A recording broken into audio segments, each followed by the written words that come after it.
Southeast Asia. North Vietnam. July 1967. America is bogged down in a messy ground war in North Vietnam.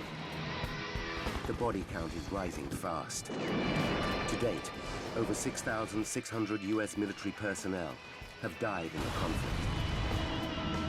President Lyndon Johnson wants to finish the job. In an all-out bid for victory, he has upped the number of bombing raids. But the war is thousands of kilometers from American soil, and bombers need bases. Vital to the new strategy are the US Navy's aircraft carriers. These massive war machines can launch air assaults from hundreds of kilometers offshore. Sailing to her first tour of duty in Vietnam is the biggest of them all, the USS Forrestal. She cost $189 million to build and has a crew of 5,400 men. Her flight deck is vast. Stood on end, she would reach the 80th floor of the Empire State Building. Forrestal represents 4 acres of American sovereign territory, able to travel anywhere in the world. July 29th, 8 a.m. The ship has reached the Gulf of Tonkin, 160 kilometers off the coast of North Vietnam. She has been stationed here for 5 days, launching bombing raids against the Viet Cong. These are dangerous waters. 3 years earlier, enemy fire hit a warship just a few miles from here. In the event of an attack, the ship has 8 5-inch guns with a range of 22 kilometers. In charge of these weapons is Petty Officer Milt Crutchley. Command ready.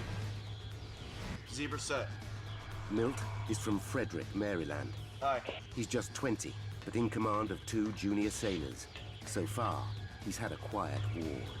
The whole 2.5 years I was on board Forrestal, we never once fired the guns in angle or in defense of the ship. But Milt's war is about to change dramatically.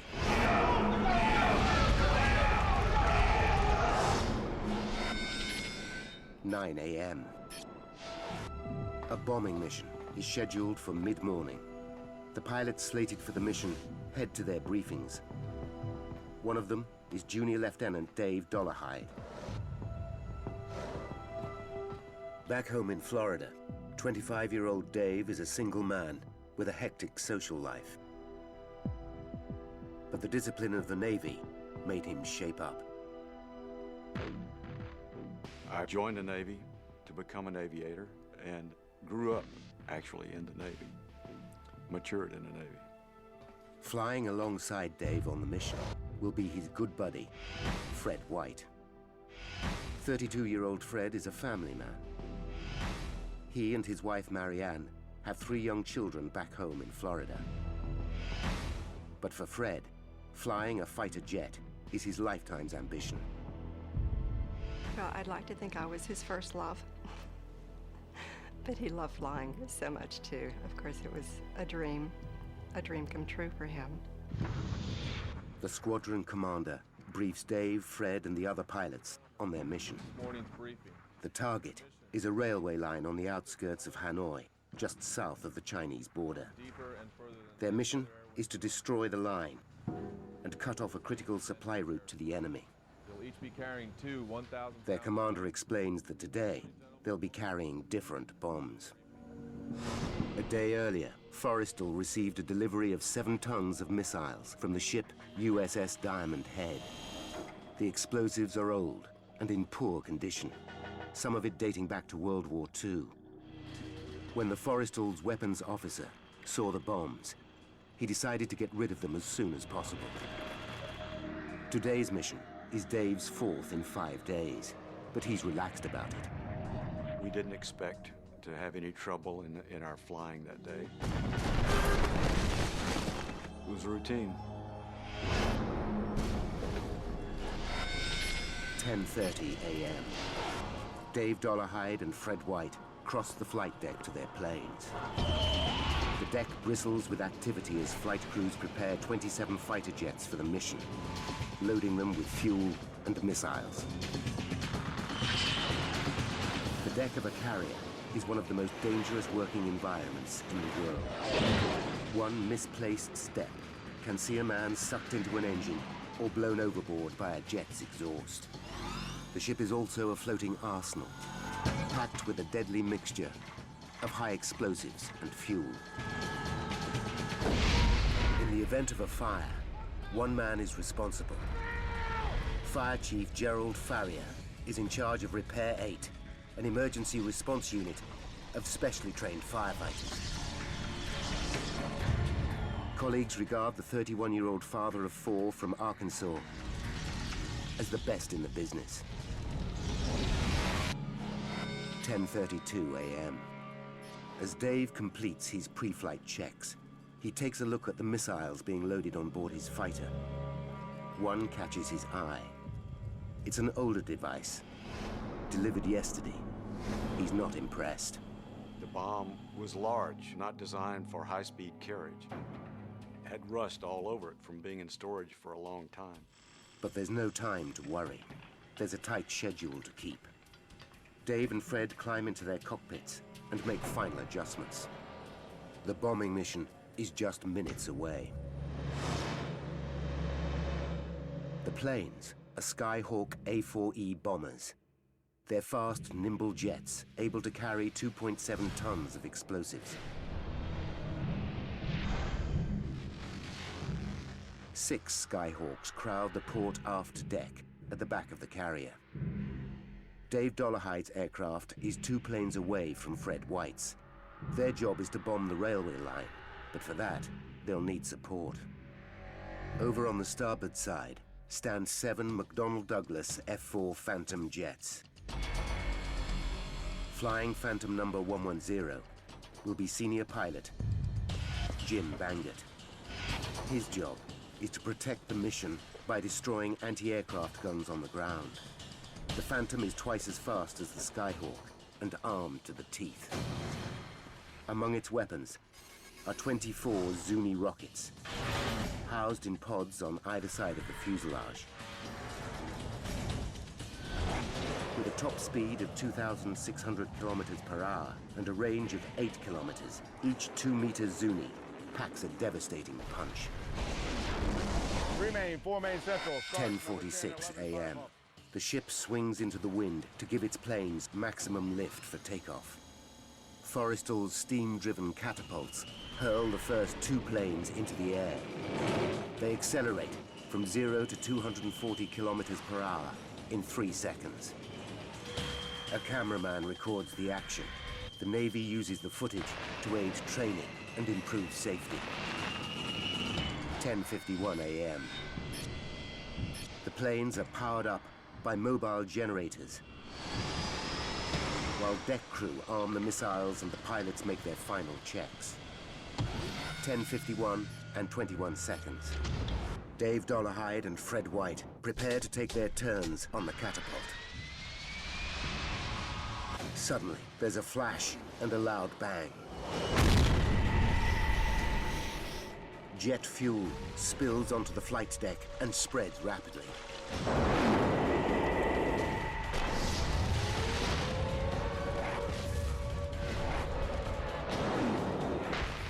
A massive fire rips through the Skyhawk planes.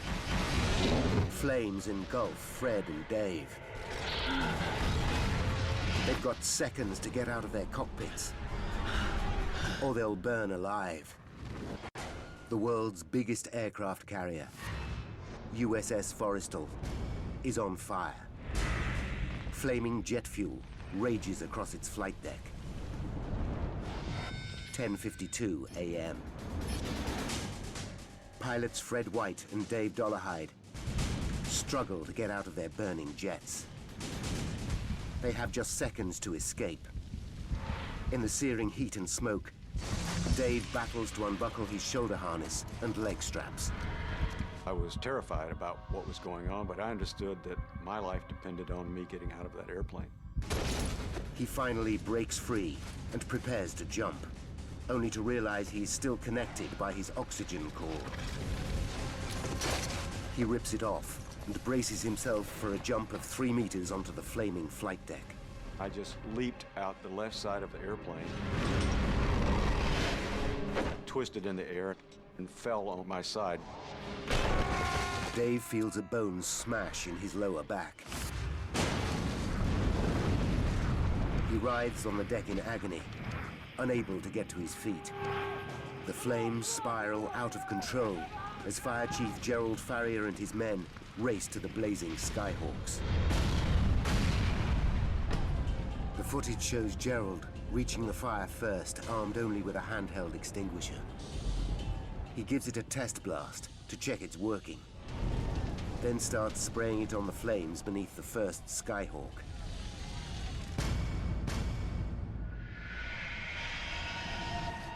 Dave Dollarhide lies helpless on the deck.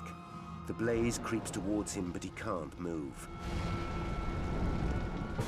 Injured men scream in agony all around him. Everyone was terrified. The sights were horrible. The fire and the shrapnel. Everyone was fearful that they would be next. Dave looks back at the row of burning Skyhawks. Some of his fellow pilots are still trapped. I could see people running from the fire, people still in their cockpits. Defenseless against the fire that was around. 10:52 and 55 seconds. 94 seconds after the start of the fire, Gerald Farrier and his men are still battling the flames. A massive explosion rocks Forrestal. The shockwave is so intense, it causes a brief glitch on the ship's camera. The blast instantly kills Gerald and most of his firefighting team. Then, 9 seconds later, another huge explosion. This second blast is even more powerful and rattles the Supercarrier to its core. The impact punches a 3-meter-wide hole in the armor-plated deck.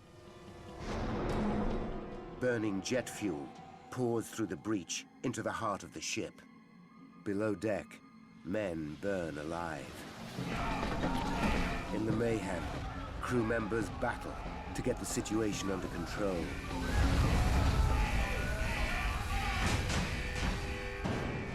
(10:55 and 20 seconds). The fire has been blazing for almost 4 minutes. In the gun control room, Milt Crutchley and his men await orders, convinced that they're under attack. From here, they can fire the ship's 8 guns and fight back. Ron, get some water. But black smoke seeps in and fills Joe, the room. come over here. Help me seal up this door. They stuff wet rags into the door seals. Milt knows if they can't keep the smoke out, they'll die. Most people that die in fires, it's not from the flames, it's from the smoke.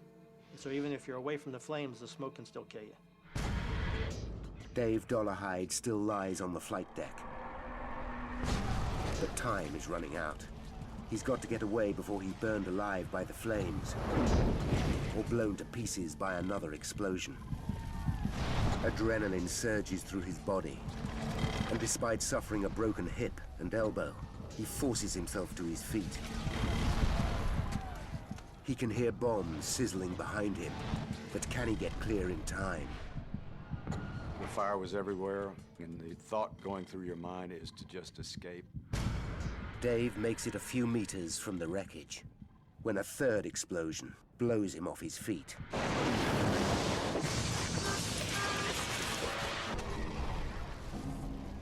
Four more blasts tear the rear of the ship apart.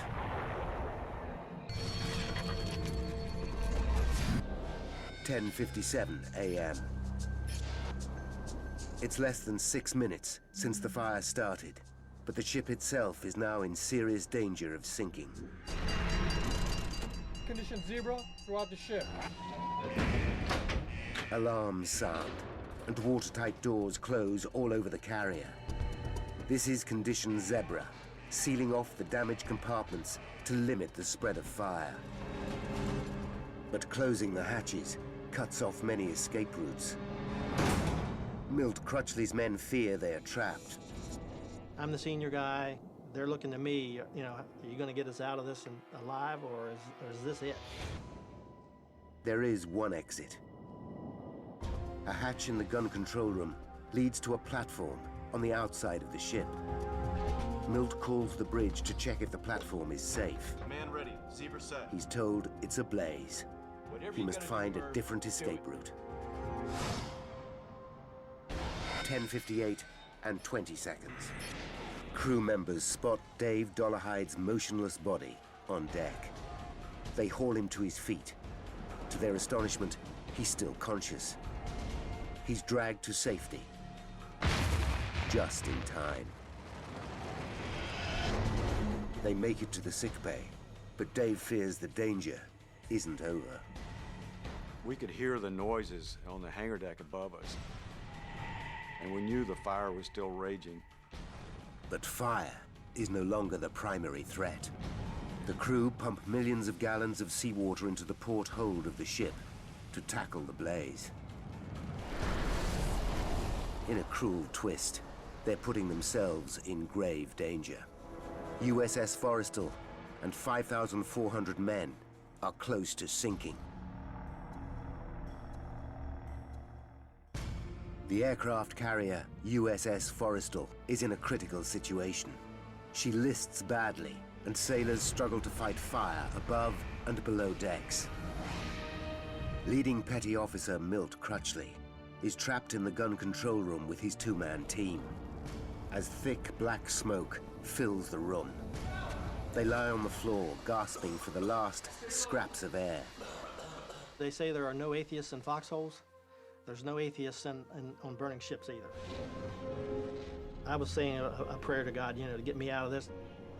Milt faces a life or death dilemma. If they stay here, the smoke will kill them. If they exit via the hatch onto the gun platform, they risk being burned alive. In a desperate bid to find a way out, Milt leads his men down a smoke-filled corridor. Every door is a dead end. Milt and his men are choking. He's got just minutes to save them, and himself. Knee knocker, guys. Back on the blazing deck, the shell-shocked crew now face another emergency.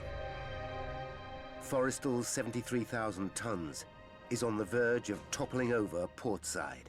If she falls, 5,400 crew will go down with her.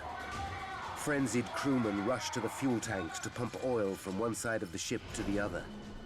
They must get weight to starboard, or the ship will be lost. Across the deck, thousands of pounds of explosives sizzle in the extreme heat. Captain Beeling orders the crew to get rid of anything that might detonate. They jettison multi-million-dollar planes and tons of bombs into the ocean. Below deck, Milt still can't find a way out, and he and his men are suffocating. He has no alternative but to lead them back to the gun control room. We're gonna have to go back. He realizes he's got one escape route left, the hatch door out onto the blazing gun platform. He's been warned an inferno awaits them on the other side, but this hatch door is their last hope. Instead of fire, there's fresh air. That first breath of fresh air, it's like an elixir of life, I guess you could call it. It just rejuvenates you. Somehow, this section of the gun platform has escaped the blaze. Milt and his men climb up onto the deck, exhausted but elated. The adrenaline quit, and so did we. The three of us, we didn't care anymore. We'd had our thing for the day, and all we wanted to do was just sit there and rest, breathe in the air, and just glad to be alive. 11:40 a.m., 48 minutes after the first explosion. Finally, The crew put out the fires on the flight deck. They pump enough oil across the ship to correct her listing. But it takes another 16 hours to extinguish the fires below deck. By 4 a.m. the following day, Forrestal's commander, Captain Beeling, makes an announcement to his crew. I want to let you know that Forrestal is again making 25 knots. At the end of 17 hellish hours, 134 men are dead. The carrier begins a week-long journey to an American base in the Philippines for emergency repairs. The ship's tour of duty in Vietnam is over after just 5 days, and the Navy needs to find out exactly what caused the disaster. What started the blaze? How did it get so out of control? What caused the multiple explosions? And why did so many men die? Now, by going deep into the investigation, we can reveal the facts behind one of the most infamous episodes in US naval history, and inspect restricted files that hold the key to the incident. The day after the near sinking of the ship, the US Navy orders an in-depth investigation. The findings lead to a complete overhaul in safety procedures. This man has a professional interest in Forrestal. Commander Bob Stanley is a leading US Navy investigator. He is well placed to judge the historical impact of this disaster. Forrestal Fire was a watershed event, if you will, in the terms of the amount of damage done for an accident in naval aviation history. The US Navy's investigation of the Forrestal disaster is also considered a watershed. For investigators like Stanley, it's the benchmark for their profession. Stanley uses his credentials to gain access to the USS Forrestal's official investigation document. Under federal law, filming the contents of the report is forbidden.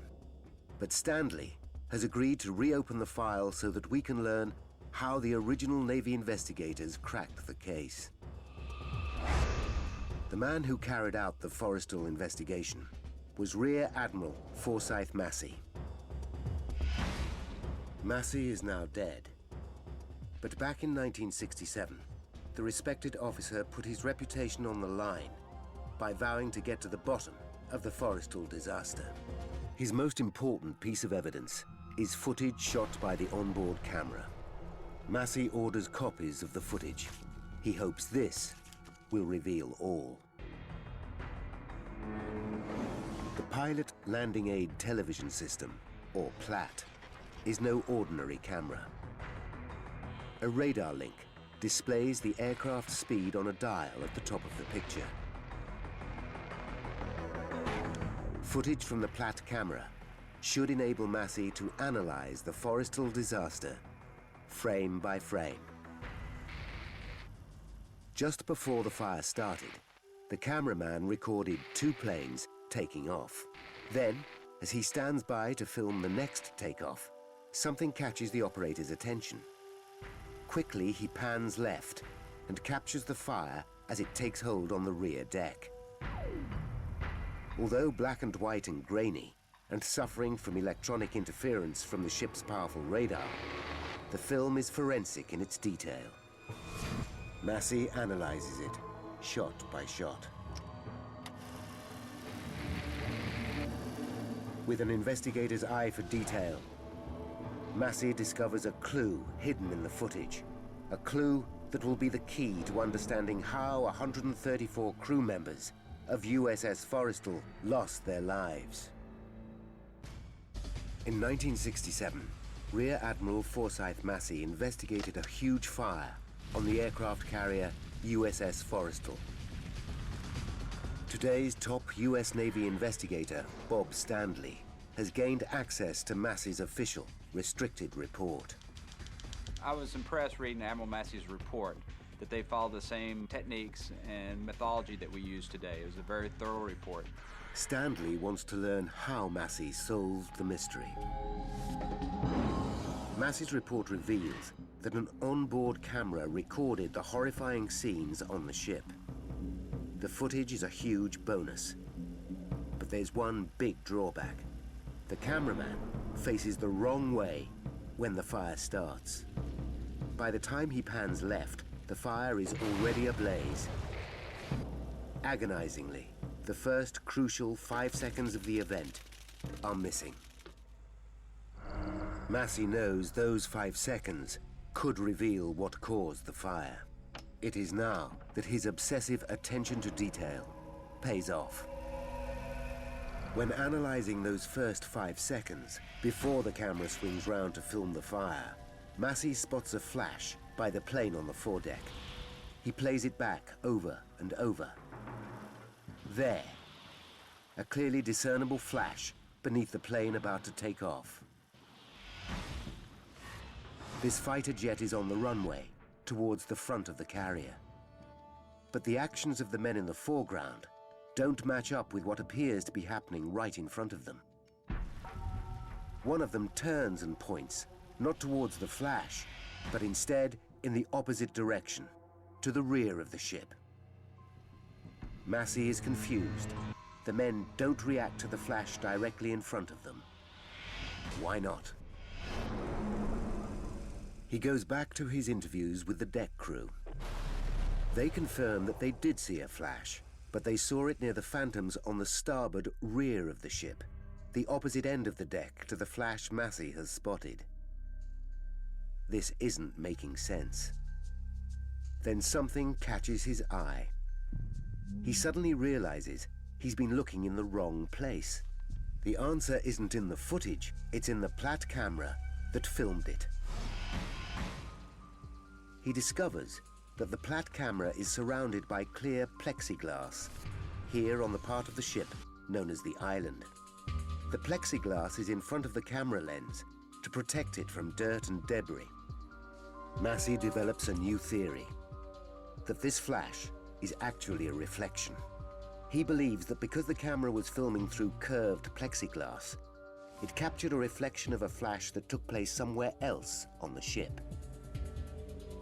If his theory is correct, this flash is a reflection of the start of the entire incident. Could this clue unlock the whole mystery? To find out, Massey arranges an optical test. He arms a team of men with flash guns. He gets behind the Platt camera and studies the reflections of the flashes in the plexiglass.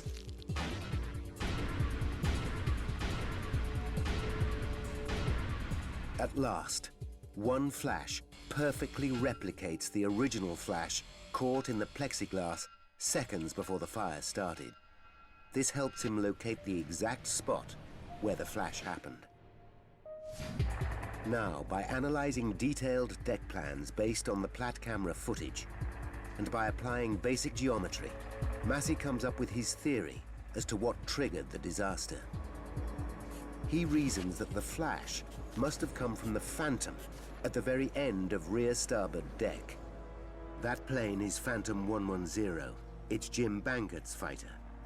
Somehow, according to Massey's theory, Phantom 110 launched a rocket which struck Skyhawk plane 405 directly opposite. But this raises more questions than it answers. How could a rocket, a 2-meter Zuni, fire across the deck and cause such devastation? Each Phantom has a built-in safety mechanism to stop just that.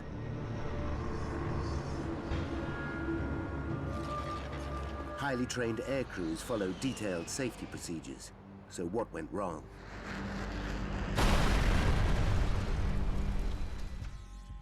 Was it human error, an electrical failure, or even a breakdown in the Forrestal safety procedures? With many other Phantoms in service, are more disasters lying in store for the US Navy? Massey needs to check out the safety mechanisms on Bangert's Phantom to find out why they failed. But Bangert's jet is at the bottom of the ocean. So Massey tracks down another Phantom. To understand what Massey found out, present-day investigator Bob Standley needs to trace a Phantom of similar vintage. The F-4s have been out of commission since 1996. But the National Warplane Museum in Horseheads, New York, owns a good example. It's kitted out for action like the one that Bangert flew. Each launch pod connects to the cockpit controls via an electrical circuit. When the pilot presses the fire button on his joystick, it sends a signal to the pod, which launches the rocket. But on the deck of an aircraft carrier, this should be impossible due to a simple fact. As a safety measure, launch pods are not electrically connected to the cockpit until seconds before takeoff. It's only when the plane is on the catapult that deck crew ready the launch pods for combat. They do two things to achieve the connection. Crew members remove a safety pin from the pod, and they plug in a device called a pigtail. Once plugged in, the pigtail completes the electrical circuit between the launch pods and the pilot's joystick. Now, if a Zuni rocket is accidentally released, as in this demonstration, it fires harmlessly out to sea. The whole system should be foolproof. So why did the safety procedures fail this time? Massey now makes a discovery. The safety pins are anything but safe. When they are in position, the safety pins act as a circuit breaker. But Massey finds out that high winds on deck can pull on the pins' ribbons, ripping them out of the holes. The crew have even found some lying on deck. And Massey's investigation establishes there was a high wind on the day of the fire. In order for this pin to be effective, it needs to be completely seated. In high wind condition like they had that day of 32 knots, these pins have been known to come out partially and also completely. Massey believes that on the day of the disaster, the safety pin had been blown out of its position in the launch pod. But there was a backup safety mechanism. The pigtail. It's only when the pigtail is plugged in that a rocket can be fired. That's why the crew are ordered to plug them in just seconds before takeoff. But in interviews with the men, Massey discovers exactly why a Zuni rocket went off. Massey's investigation now takes him back a few weeks to Forrestal's journey to Vietnam. During training missions on the way over, pilots argue that plugging in the pigtail while a plane is on the catapult slows down operations. If there's a malfunction, the plane has to be removed from the catapult. That holds up the other planes in the queue to take off. The pilots point out that in a combat situation, a delay like this could be fatal. Massey discovers that exactly a month before the fire, while the Forrestal was still sailing to Vietnam, the ship's Weapons Coordination Board met to discuss the men's concerns. It ruled that flight crews could ignore Navy protocol on connecting the pigtails. From now on, they could plug them in not when the planes were on the catapult facing out to sea, but when they were on the rear deck facing each other.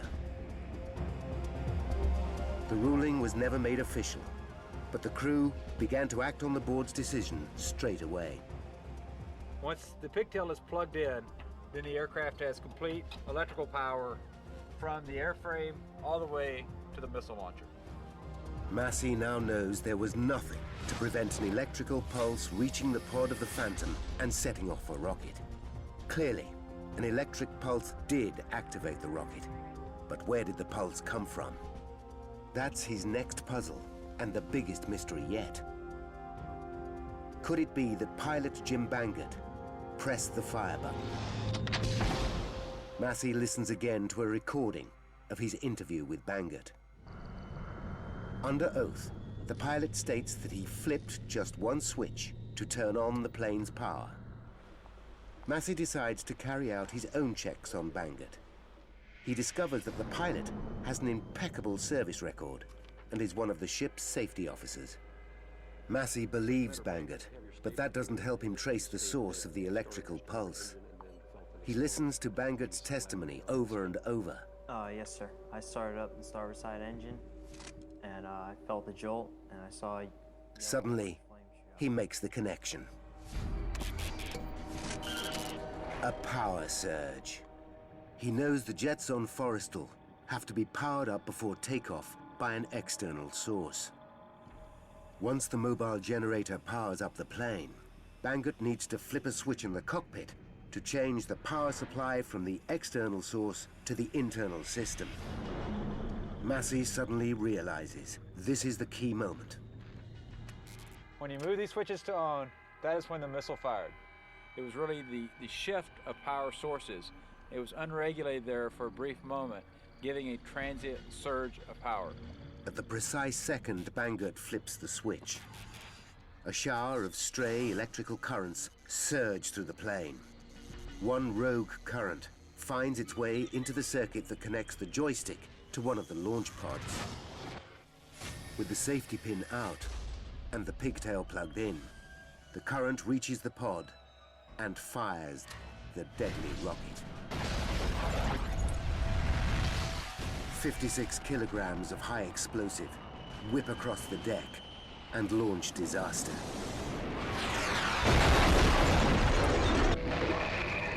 It's an incredible discovery.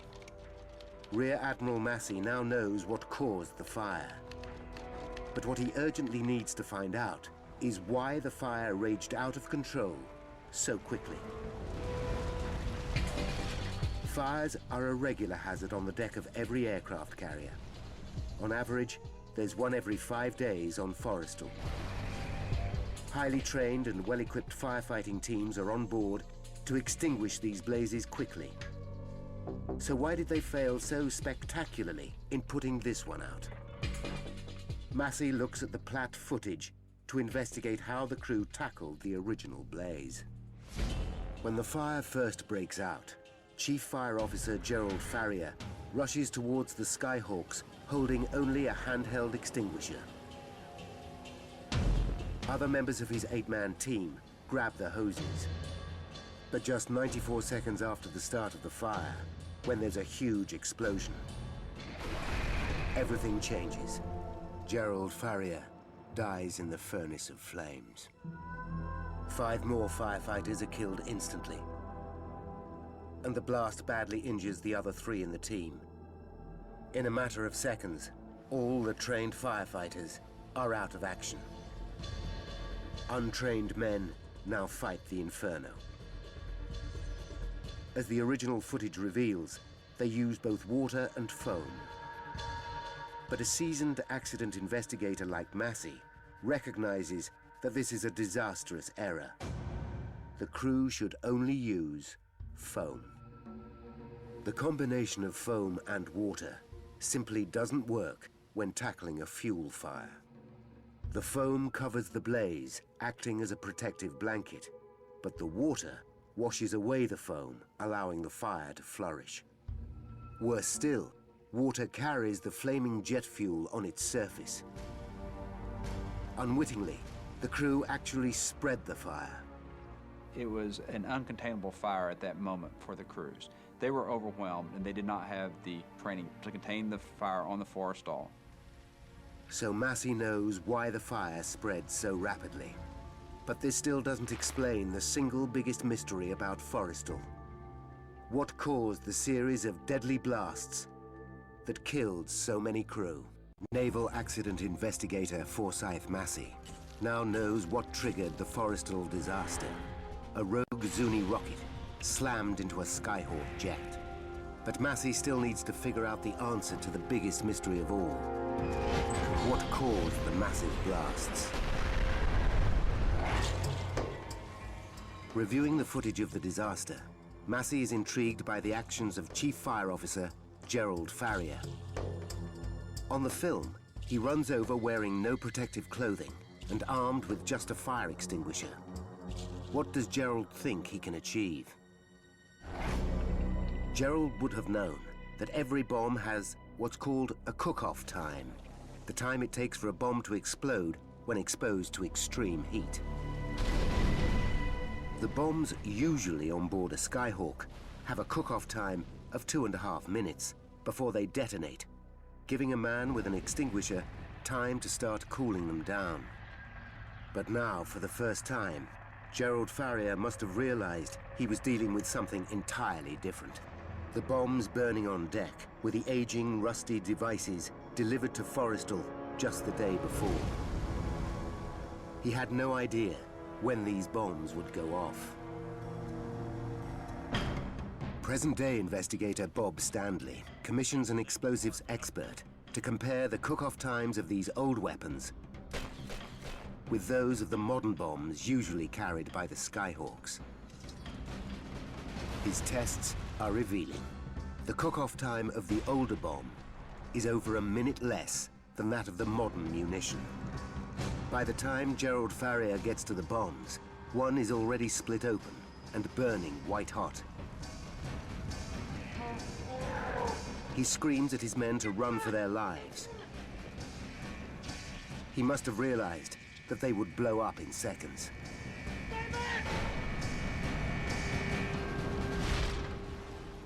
He was not concerned about his own personal safety, and so he sacrificed his life in an attempt to save the ship. In all, 7 of the older bombs on board Forrestal detonate. Had the Skyhawks been armed with their usual weapons, Gerald would have had an extra minute to prevent detonation.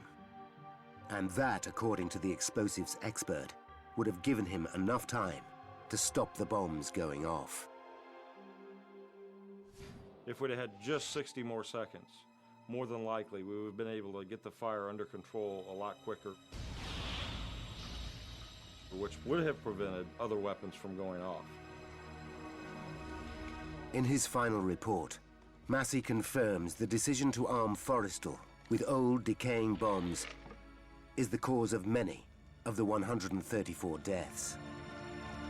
The old bombs were on board because in 1967, the US military was running out of explosives. Yet the government was increasing the number of bombing missions to Vietnam. So the fateful decision was made to arm Forrestal with these older, more volatile weapons.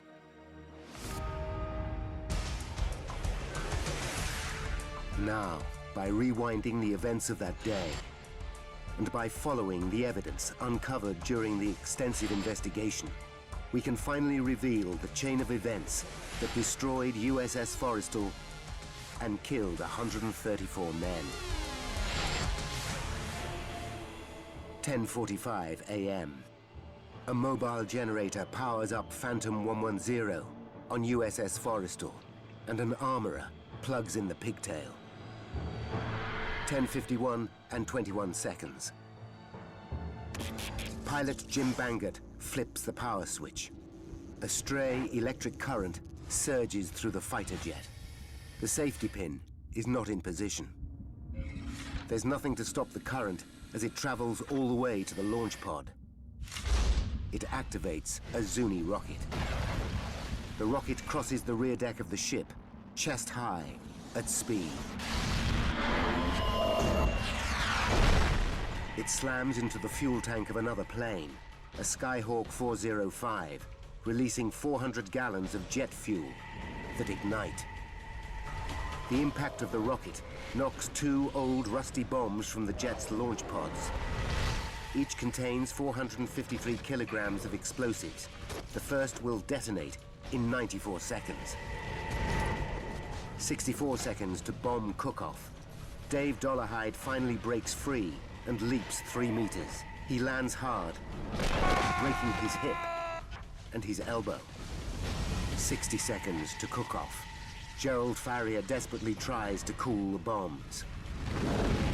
30 seconds to cook off. Fred White is still trapped in his cockpit. 10 seconds to cook off. Gerald Farrier must have realized his efforts are doomed. The first bomb reaches cook-off point. It explodes, and kills 27 men instantly. In the next 4 minutes, 6 more bombs detonate, releasing 40,000 gallons of jet fuel, which catch fire. The burning fuel pours through fractures in the deck into berthing areas below, killing 91 men. Of the 134 dead, 18 bodies are never recovered. As a direct result of the Forrestal catastrophe, the US Navy take decisive action to ensure a disaster like this can never happen again. Safety procedures are completely overhauled on all carriers. Old bombs are replaced with newer, insulated devices, and fire training made mandatory for crewmen. A new fire training center is set up in Virginia, USA. It's named after the man who gave his life trying to save USS Forrestal, Gerald Farrier.